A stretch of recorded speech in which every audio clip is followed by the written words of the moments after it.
In January 2015, my brain went dark. After a car accident over Christmas, I was diagnosed with post-concussion syndrome.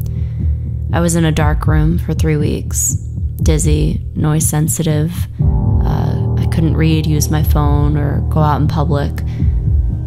I would just lay there with my hands pressed to my ears, trying not to vomit.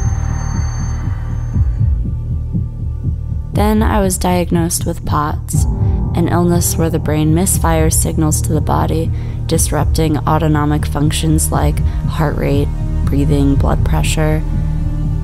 Like someone had punched me in the stomach, I felt my whole world go concave around this illness. There was no real hope for recovery until I met Dr. Dave. He runs a clinic at the Children's Hospital of Pennsylvania, treating kids with unbearably high levels of pain, even though there's not a single trace of an injury on an X-ray or a CT scan. Okay, 0 is none. 10 is the most you can imagine. How much is it right now in this second? 10.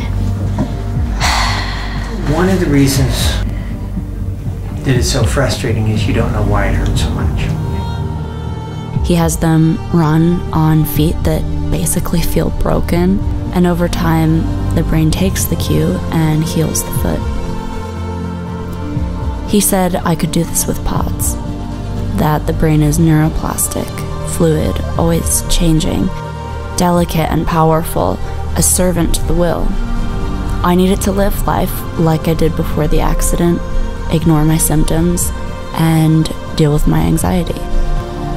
I tried to do what he said, but I felt like this illness had swallowed me, and I was always battling symptoms, fatigue, nausea, headaches, pain, and it just felt like I was climbing uphill. Like, how do I act like I don't have these symptoms when this is my reality?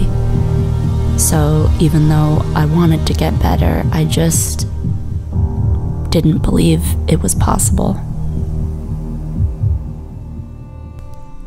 About 8 months later, I was sitting in a coffee shop reading about how words affect the brain.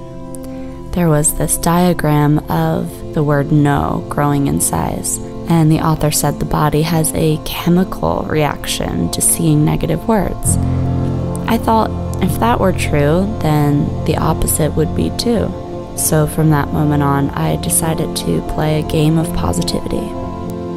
We started walking around the town and stumbled into this gallery that turns trash from the ocean into art.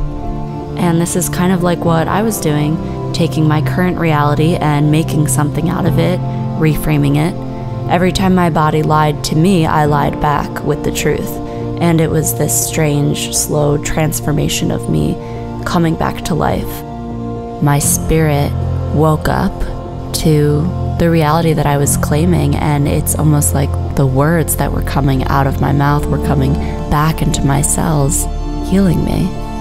After just 2 months of playing this game, I was confirmed POTS-free, anxiety-free, depression-free, and honestly, all that time, I just didn't know that words had the power that they do, but I think we're capable of so much more than we imagine. I'm so thankful to have a second chance for the people who walked through this with me and never saw me as anything but healed. When I was sick, all I could see was my current reality stretching on and on and on, and I felt like hope was unrealistic. But now that I've been on both sides, I feel like reality itself is torn between two dreams, the nightmare and the promise, and we're always falling somewhere on that spectrum, heading in one direction or the other.